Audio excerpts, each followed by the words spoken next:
Bab 65. Tengah malam Fade terbangun dari tidurnya ketika mendengar suara dari ponsel. Tangannya mengambil ponsel di atas nakas.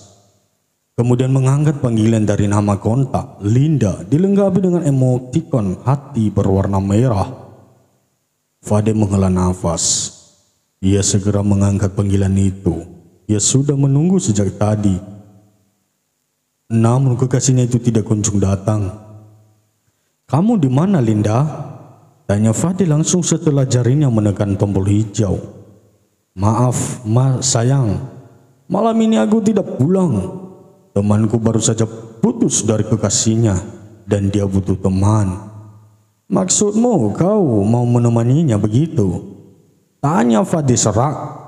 "Iya, aku akan kembali besok pagi. Boleh kan, sayang?" "Baiklah, jaga dirimu. Selamat malam," jawab Fade cuek lalu menutup teleponnya secara sepihak.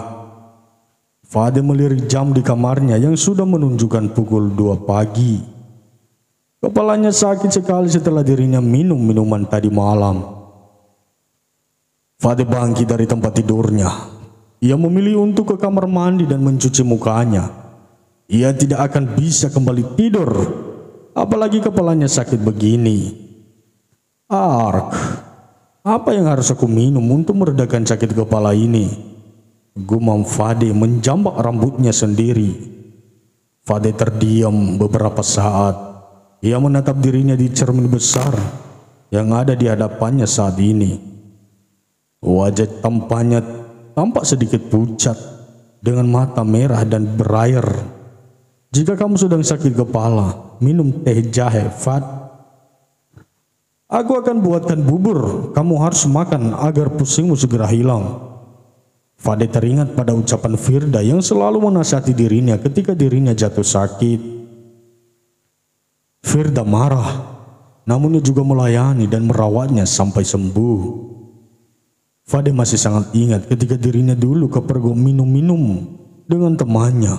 Firda murka bahkan mau mengakhiri hubungan mereka. "Aku mau putus saja. Berapa kali aku harus mengatakan bilang sama kamu jika alkohol itu berbahaya?" ucap Firda dengan tangan yang terlipat di dada. Fade meraih tangan kekasihnya. Ia menggenggam tangan itu lalu menciumnya berulang kali. "Maaf, sayang. Janji enggak lagi-lagi. Tapi jangan putus. Aku enggak mau," pinta Fade dengan wajah yang memelas. Firda menghela nafas. Entah kenapa ia sulit sekali untuk marah pada pria manja di hadapannya ini. Firda sudah bucin tolol memang dengan Fade. "Tiduran," ketus Firda. Fade melongo. "Ngapain? Kamu gak niat bunuh aku kan?" tanya Fade dengan wajah penuh tanya. "Kalau kamu gak tiduran, aku bunuh beneran kamu," jawab Firda serius. Fade hendak bicara, namun ia tiba-tiba merasa perutnya seperti dikocok. Fade berlari ke kamar mandi dan muntah-muntahan. Firda mengekor. Ia memijat tengkuk kekasihnya itu dengan penuh perasaan. Gerakan tangannya terasa lembut, namun bibirnya pedas sekali bicaranya. "Tuh, lihat. Emang enak kayak gini," ketus Firda seraya memijit dan menempuk punggung kekasihnya. "Kamu tuh nyiksa diri tahu nggak? Kalau nggak sayang sama diri sendiri, setidaknya ingat orang tua kamu, ingat aku," tambah Firda. Fade mencuci mulutnya sendiri.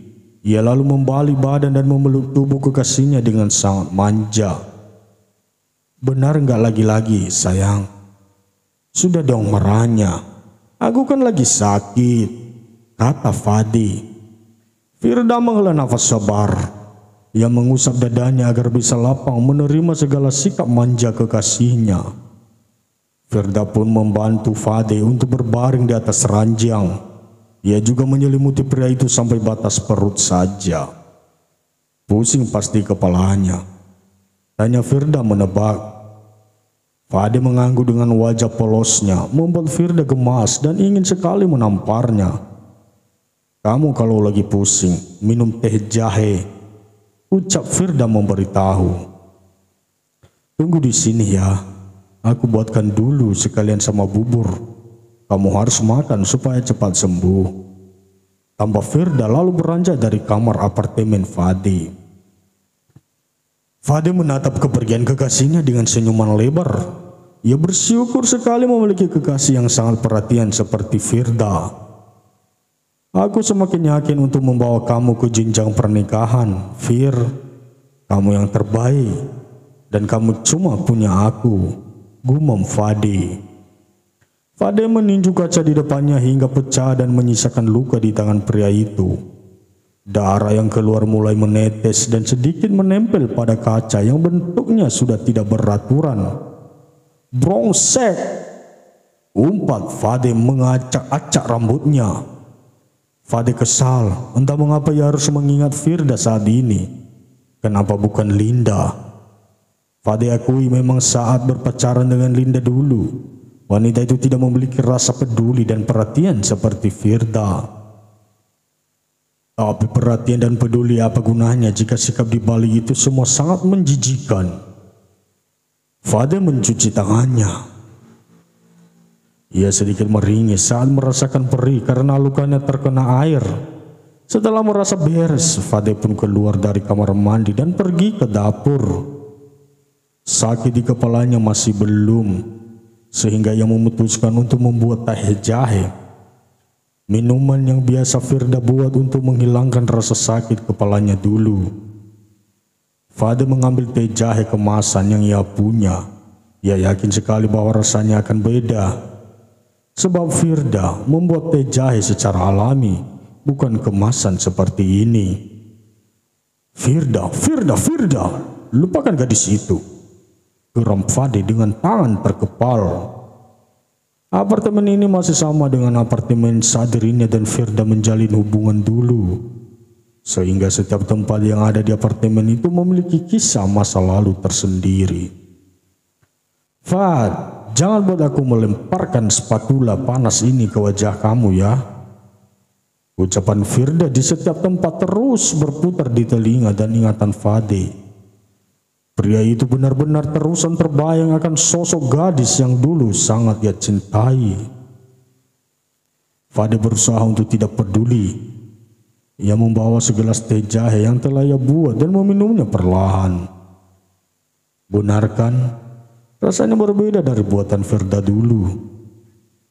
Keesokan harinya, Fade terbangun dan mendapati dirinya tertidur di sofa ruang tamu. Ia ingat semalam habis minum teh, ia langsung jatuh tertidur bahkan sampai tidak sempat untuk pergi ke kamarnya. Fade bangkit. Ia harus segera bersiap untuk pergi ke kantor karena hari ini ia ada meeting penting dengan klien. Saat kaki Fade melangkah menuju kamar, ia mendengar suara pintu apartemen terbuka disusul oleh suara roda yang berjalan.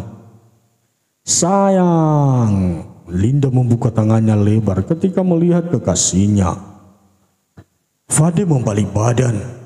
Linda datang dengan koper besar di tangannya, hal yang menandakan jika wanita itu telah pergi dari rumah suaminya. Linda mendekat. Wanita itu memeluk tubuh kekasihnya dengan sangat erat, namun tidak mendapatkan balasan apapun dari Fade. Wajah kamu pucat sekali. Kamu sudah makan? Tanya Linda seraya mengusap wajah tampan kekasihnya. Fade memegang tangan Linda. Ia tersenyum lebar mendengar kepedulian Linda barusan. Sedikit rasa lega karena ternyata Linda masih punya perhatian untuknya. Belum. Bagaimana jika kita makan bubur? Tanya Fade mengusulkan. Boleh, sayang. Aku akan memesannya, sementara itu kamu lebih baik bersiap, jawab Linda. Fade mengangguk. Ia pun segera pergi ke kamarnya untuk mandi dan bersiap-siap. Sementara Linda akan memesan bubur via online. 20 menit kemudian, Fade keluar dari kamar dengan penampilan yang sudah rapi. Ia sudah siap pergi ke kantor. Namun sebelum itu ia harus sarapan dulu dengan kekasihnya. Saat sampai di meja makan, Fade memilih satu porsi bubur ayam sudah ada di sana. Linda pun ada di sana sedang menunggunya. "Ayo makan," ajak Linda dengan antusias. Fade duduk di depan Linda. Mereka pun menikmati bubur itu bersama-sama. Fade diam-diam menatap Linda.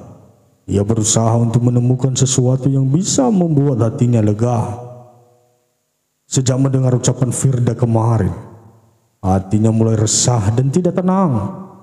Ia merasa telah melakukan sebuah kesalahan, namun ia tidak tahu apa. "Kamu semalam menginap di mana?"